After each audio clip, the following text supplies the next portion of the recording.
Oiê, aqui é o Professor Bit e esse é o canal Bitinices.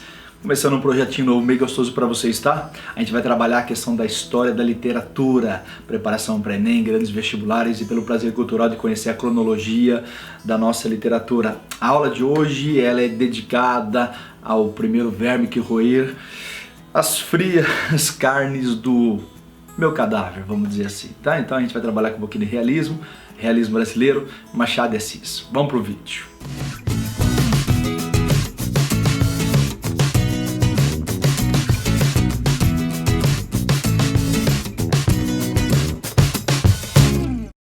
Bom, uma coisa fundamental de você entender, para entender o realismo, é que ele vai de 1850 a 1900, ele é chamado de época realista, onde se estabelece assim o surgimento de várias estéticas, tá? O realismo, o naturalismo, o parnasianismo, o simbolismo e o impressionismo, para citar algumas mais famosas, tá?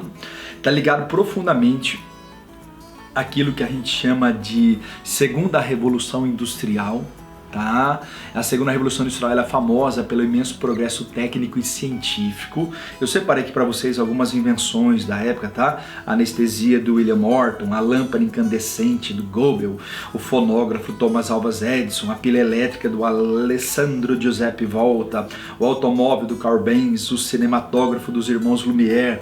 Separei também algumas teorias que vocês discutem muito em sala de aula, evolucionismo do Darwin, teoria microbiana do Louis Pasteur, entre outros, positivismo do Augusto Comte, marxismo, Karl Marx, determinismo, Hippolyte Taine, experimentalismo, Claude Bernard, teoria psicanalítica do Freud, o atomismo do John Dalton. Então, de uma certa maneira, você vê que o progresso técnico e científico nessa época é tão grandioso, tanto que o século XIX é chamado o século das ciências por causa disso, tá?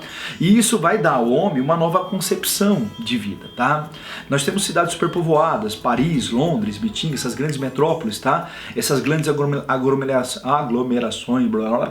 aglomerações que nós temos assim, de uma população talvez nunca vista até então na história da humanidade, permitindo grandes desigualdades sociais, problemáticas que até então ele não entendia. E isso obriga então o desenvolvimento técnico, científico, eu diria assim, filosófico para entender esse momento.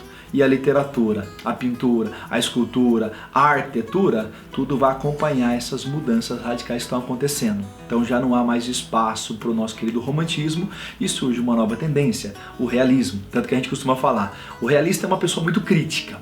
E ela critica tanto tudo, que tem hora que você olha para essa pessoa e fala, meu, você é muito pessimista. Pode reparar qual é a resposta que ela dá. Eu não sou pessimista, eu sou realista. Tá? Na literatura, o início é o famoso, maravilhoso livro Madame Bovary, livro que ficou tão consagrado que até surgiu um rótulo bovarismo. Toda vez que acontece um adultério no livro, aonde a mulher, pela educação romântica, fútil e frágil que ela recebeu, ela acaba praticando o que a gente chama de bovarismo, que é um tipo específico de adultério que acontece, tá ok? Então é um livro maravilhoso que a gente recomenda que você leia e que é um livro que vai apresentar pra gente algumas propostas. Exatamente isso, que vai ser compartilhado coletivamente com todo mundo.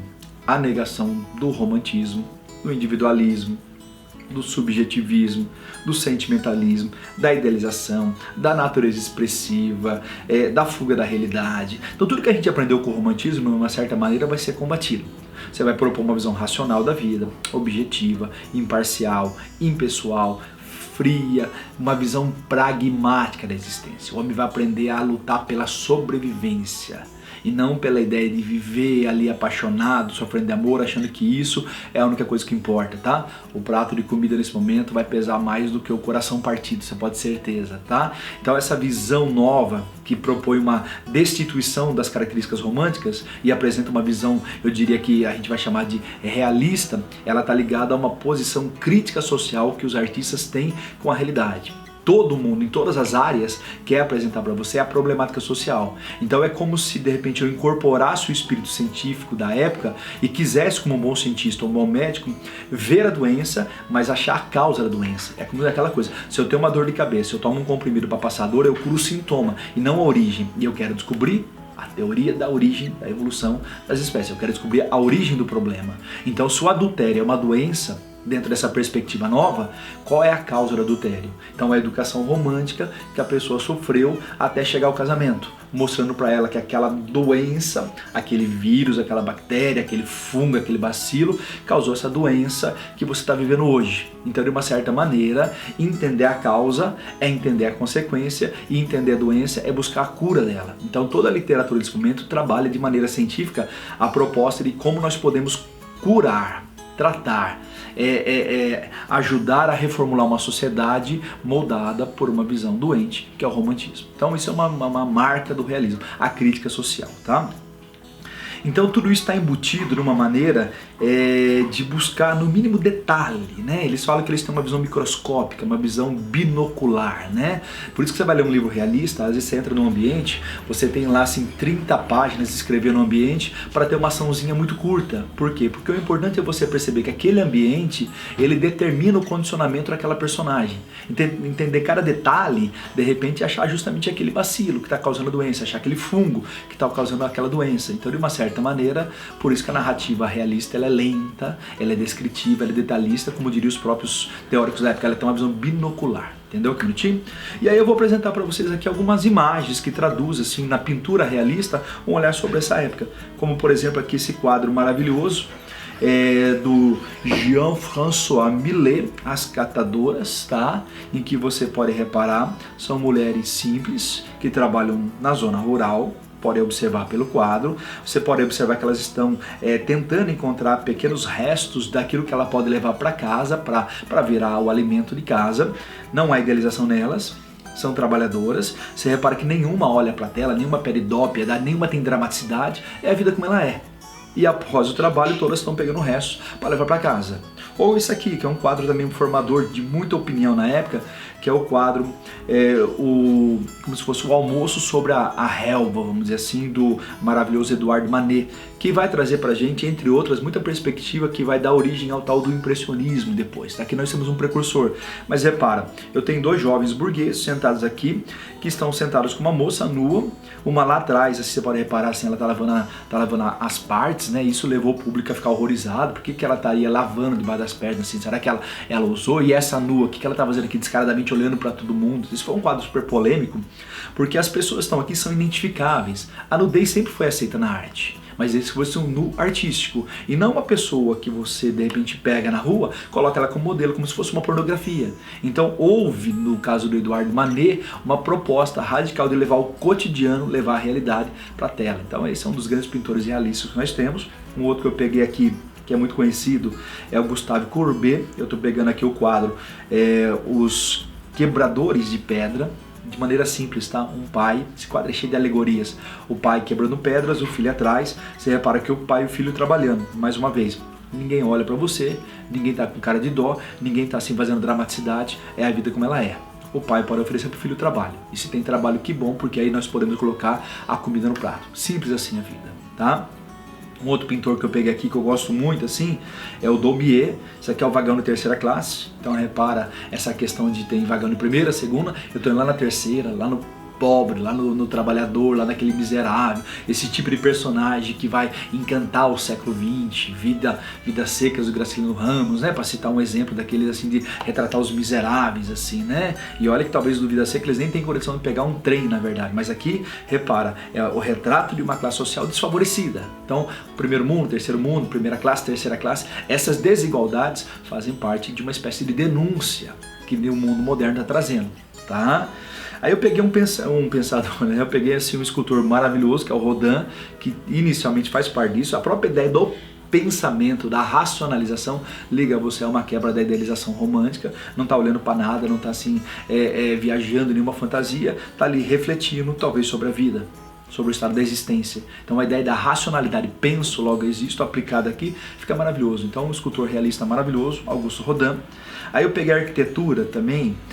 Nós temos aqui é uma gravura, né, um desenho, mas aqui tem uma imagem mais parecida. O Joseph Paxton, ele acabou criando o famoso Palácio de Cristal de Londres em 1851 para a Feira Internacional de Invenções que Londres promoveu nessa época. Muito bem, o realismo vai chegar no Brasil com o livro Memórias Póstumas do Brás Cubas, do Machado de Assis.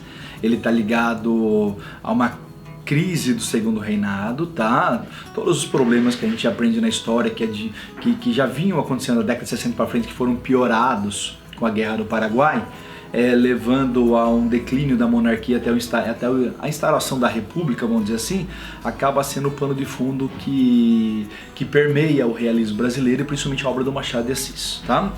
Na questão do Machado de Assis, a gente tem um escritor maravilhoso que chama Joaquim Maria Machado de Assis. É considerado por todo mundo o maior escritor da história do Brasil. Isso é quase que unânime na crítica brasileira pela competência, o refinamento, a inteligência, o humor que ele propôs e a composição de tudo isso na profunda análise do ser humano, sabe? Ele tem muito de universal nele. Todo ser humano que você encontra no Machado, você encontra em qualquer lugar do mundo. Ele é universalista com certeza, tá? E o Machado de Assis, que vai ter uma infância muito pobre, ligada assim a um pouco a quase não ter acesso à escola, não ter acesso a uma formação educacional de elite. É surpreendente como ele vai conseguir chegar à tamanha erudição que ele formou. Então muita gente fala que ele é um autodidata, que ele teve ajuda ali de um padre, teve um pouco de estudo aqui, trabalhou numa tipografia, aprendeu por muito esforço e vontade própria, assim, vários idiomas, teve uma ajuda muito grande da esposa dele, a Dona Carolina, que dizem que era muito competente na gramática e auxiliou muito ele, tá? Mas o importante para a gente aqui, mais do que a biografia do Machado de Assis, tá? Mais do que ficar tentando achar na biografia caminhos para a literatura, é entender que o Machado de Assis, quando ele surge, ele vai fazer parte de um tipo de escritor que, trabalhando no jornal, ele acabou fazendo uma espécie de literatura que tocou em todos os tipos literários daquele momento. Então ele foi poeta, ele foi cronista, ele foi crítico de arte, de literatura, ele foi dramaturgo, ele foi contista e romancista, e a gente consegue observar que na trajetória da vida dele, ele tem um momento que vai mais ou menos ali entre 1866, tá? Quando ele publica o primeiro poeminha Ela, tá? Maravilhoso poeminha, romântico, muito fofo, de uma fase que ele se apega ao romantismo. Até 1878, a gente tem um Machado de Assis ligado ao romantismo. Nesse momento romântico, então a gente vê o Machado assim, dialogando com o romantismo, até com algumas crenças românticas, tá? Mas a gente percebe que é mais um Machado de Assis se preparando para o escritor que ele viria a ser, do que um escritor que é conivente com as fórmulas românticas. Ele acaba não tendo muita opção, era o que havia em volta dele, mas você já vê vários livros que ele aponta caminhos pré-realistas que desfiguram uma visão totalmente romântica, mas ainda é um escritor que tem algumas utopias e acredita na humanidade, vamos dizer assim. Em 1878, Machado fica muito doente, sai do Rio, vai se tratar em Friburgo, beira a morte por quase 2 anos. Machado de Assis sofreu de epilepsia, isso agravava muito a saúde dele, tá? E nesse intervalo de tempo que ele ficou em tratamento, foi talvez da onde surgiu a ideia de escrever a vida do ponto de vista de um morto. E aí ele foi lançando no ano de 1880 em folhetins o Memórias Pós-Brás Cubas. No final do ano ele recolheu e no início do ano de 81 ele publica o livro em forma de romance, Memórias Pós-Brás Cubas. E aí inaugura-se a segunda fase do Machado, a fase que a gente chama de madura, a fase Machado de Assis, que traz as características machadianas. A gente costuma falar que existe o realismo e existe o realismo machadiano, e a gente vai apresentar algumas características desse realismo típico do Machado de Assis, que às vezes diverge do realismo europeu. Okay? Isso é uma coisa muito normal de você entender no Machado. Ele se apropria de ideias do realismo europeu, mas ele não é conivente com todas. Aliás, ele nunca foi conivente com nada. Ele sempre teve um filtro muito crítico sobre tudo que o cercava, sobre tudo que fazia a mentalidade da elite naquele momento. É a forma que ele tem de desmascarar tudo, apresentando para você, inclusive no Brás Cubas e no Dom Casmurro, o olhar de uma elite dominante, vamos dizer assim, tá? Que vai escrever seus livros e apresenta a realidade a partir das suas ideologias, a partir das suas verdades. É isso que torna o Machado diferente. Aquela coisa de que o realismo impassível, imparcial, impessoal, criado pelo Gustave Le Flaubert, nesse caso não se encaixa. Ele acredita muito assim, não há um realismo absoluto. O realismo sempre tem, não importa se a câmera é fria, ela aponta para você a realidade. Alguém ligou a câmera naquela direção. Então sempre tem por trás das palavras uma ideologia latente, e é isso que ele desmascara na literatura dele, tá?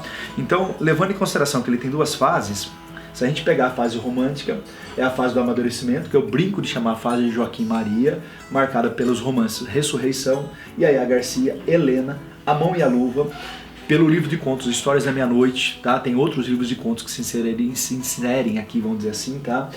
pelos livros de poesia Crisálidas, Falenas e Americanas, por quase todas as suas peças teatrais. Tá? Eu peguei um exemplo aqui, Tu, Só Tu, Por Amor, tá?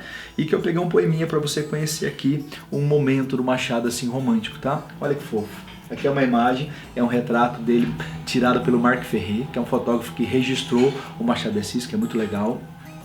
Quando ela fala, parece que a voz da brisa se cala. Talvez um anjo emudece quando ela fala.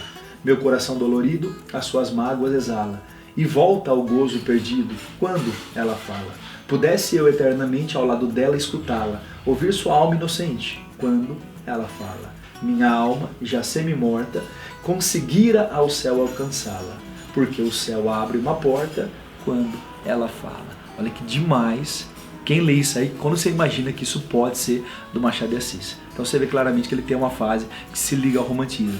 Dá uma olhada num outro poema que eu selecionei para vocês, que ele dedica à esposa dele, a Carolina.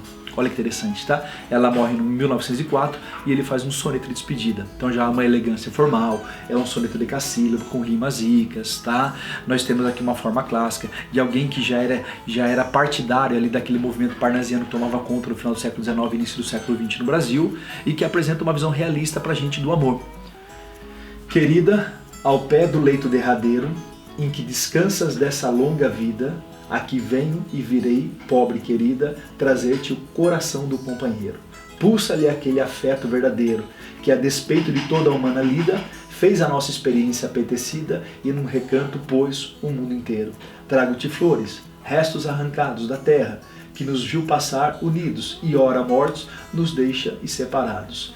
Que eu, se tenho nos olhos mal feridos pensamentos de vida formulados, são pensamentos idos e vividos. Repara, é uma declaração de amor linda, mas que já tem uma proposta realista.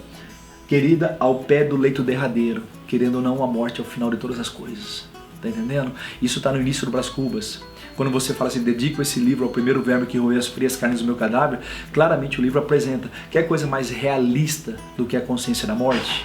Então você vê que é um Machado que trabalha o amor não com a utopia da primeira parte, mas com uma visão realista da segunda. Ele não deixa de ser afetivo, mas o realismo domina já a sua mentalidade. Então são duas partes de Machado de Assis que se configura assim. Segunda fase do Machado, a fase realista, madura, que eu chamo de Machado de Assis. O Joaquim Maria fica para trás, nasce o Machadão, vamos dizer assim, tá? Com Memórias Póstumas Brás Cubas, Quincas Borba.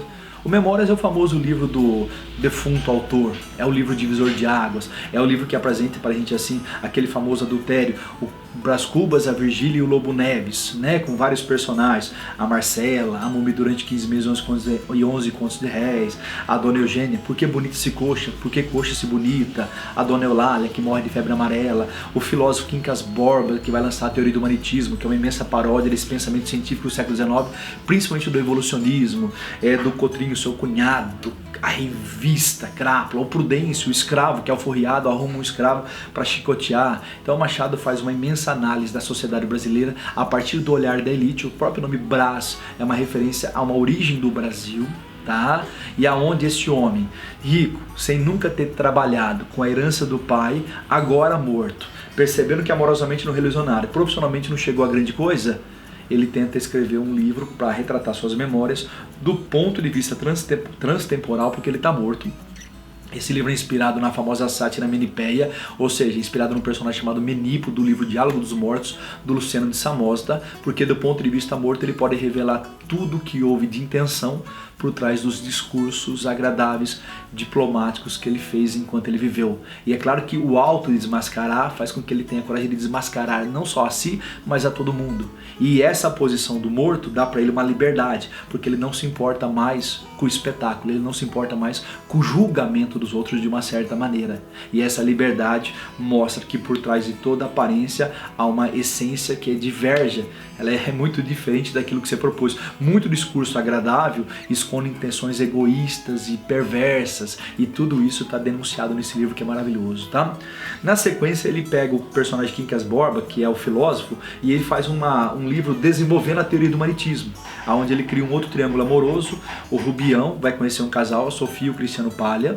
Esse casal é um casal pobre que vai se apropriar da inocência do Rubião e vai se tornar útil e amigo e íntimo dele, até começar, junto com outras pessoas, desviar todo o dinheiro dele para deixar ele na miséria, o abandonando, inclusive usando das palavras amizade e a palavra amor. Então o Machado mostra que na disputa humana pela sobrevivência, né, pelo osso, pelas batatas, é o livro do Ao Vencedor as Batatas, nós temos aqui requintes de crueldade e perversidade escondidos de novo no discurso diplomático e agradável que nós fazemos diante dos outros. Então é muito legal, é para muita gente o livro mais realista dele, porque é um livro narrado em terceira pessoa, tá?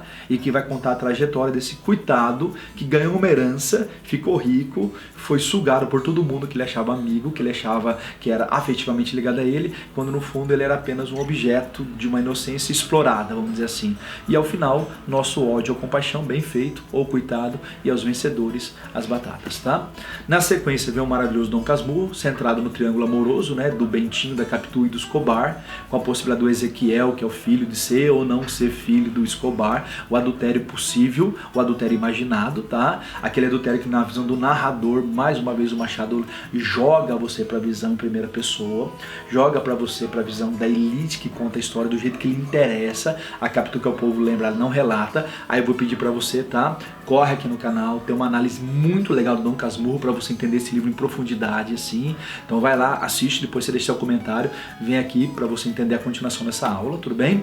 E o Dom Casmurro, então, que gera esse traiu, não traiu, que é maravilhoso, ele claramente não é um livro de mistério, não é um livro romântico, apesar da gente ter uma vontade louca de descobrir se sim, se não, mas ele é um livro que o Machado claramente apresenta mais uma vez a sua teoria, que é a teoria de que a história é escrita pela classe dominante, e a classe dominante conta a história do jeito que lhe interessa.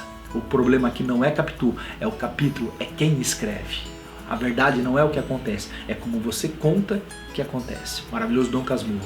Na sequência você vai para o livro Esaú e Jacó, que é um livro inspirado, é uma paródia, Machado adora fazer paródia da Bíblia, da literatura clássica, inspirado nos irmãos Esaú e Jacó, tá?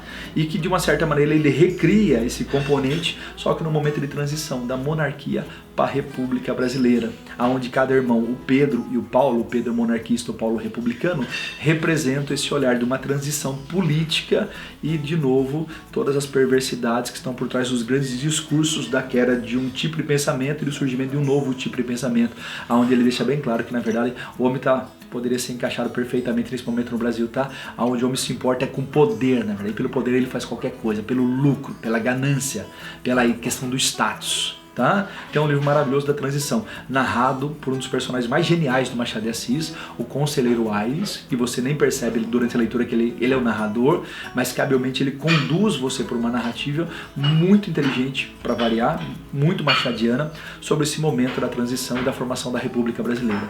E o último livro dele, que é o Memorial de Aires, é quase para muita gente uma declaração de amor à Carolina, tá?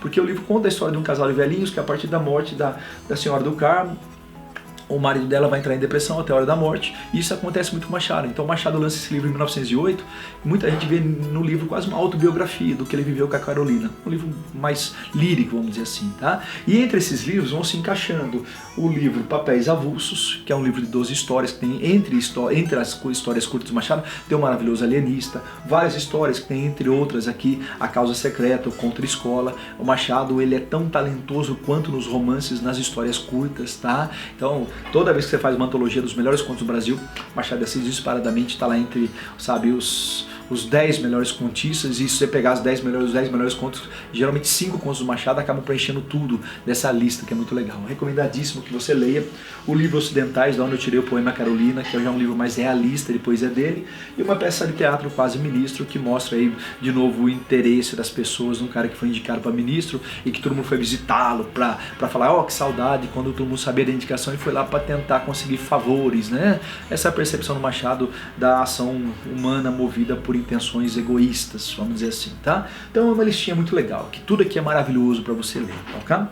E aí eu peguei algumas capas assim, que traduzem, né, a capa da época. Olha que lindo, Brás Cubas, Quincas Borba, o Dom Casmurro, Esaú e Jacó, papéis avulsos, várias histórias, né? As capinhas antigamente eram mais simples, né? Não tinha tanto enfeite, não tinha tanta coisa assim, né? A tipografia era mais direta, assim. Uma graça você pegar a capa original, assim, só para você ver as principais obras realistas do Machado, tá ok? E, finalizando, o que é fundamental, são nesses livros que o Machado constrói o seu estilo, o estilo machadiano, marcado pelo humor, pela ironia, que isso é um refinamento que ele aprende com os ingleses, tá? Que é muito legal. Do Schopenhauer, né, da Alemanha, ele vai aprender uma visão muito desencantada do ser humano, então há um pessimismo machadiano, mas sempre assim, vou usar uma expressão do Brás Cubas, tá? Escrevi esse livro com a pena da galhofa e a tinta da melancolia, ou seja, a forma da leitura é humor, mas o conteúdo é de um desencanto profundo com o ser humano, tá? Então humor, ironia, pessimismo. Sem isso você não lê Machado de Assis. A sua competência de fazer rupturas na narrativa, criando digressões, ora para criar filosofias, ora para dialogar com o leitor, conversar com o leitor, que ele traz o folhetim, vira uma espécie de didática dele, tá? Conduzir o leitor virtual a entender o seu livro ou manipular esse leitor, que é mais interessante, tá? A ideia de explicar o andamento da obra, isso no Machado é evidente, qualquer um que já leu um livro do Machado sabe que ele adora explicando a narrativa que ele faz, metalinguagem, é a coisa mais cobrada dele em vestibular, tá? Que é muito legal de conhecer. A ideia de se relacionar com outras obras, intertextualidade, principalmente para criticá-las ou apresentar uma visão irônica delas, a paródia no Machado, lidar com os grandes arquétipos no Machado de Assis, é uma marca muito grande nele. A ideia da ruptura da narrativa linear, você pega o Brás Cubas, se você quer saber o final dessa história, morri. Então aquela ruptura da estrutura romântica, de você ir passo a passo para descobrir o que vai acontecer no final. Então, a ruptura da narrativa linear, a ideia dos capítulos curtos. Você pega o Brás Cubas, tem capítulos de uma linha, inutilidade. Ou, muito me engano, ou acaba de escrever um capítulo inútil. Você fala, cadê o capítulo? É esse. Que inútil. Ele fala, é o que eu falei, um capítulo inútil. Então, ele brincava muito com isso, tá? As inovações formais, capítulos sem palavras, capítulos com aproveitamento diagramático, quase uma antecipação do concretismo no Brasil. Então, tudo no Machado de Assis foi de uma profunda inovação em relação ao jeito romântico e em relação ao jeito que o Brasil conhecia a literatura. Por isso que ele é um divisor, na verdade, de águas, de uma literatura, eu diria, juvenil, para uma literatura de gente grande que nasce no Brasil, tá?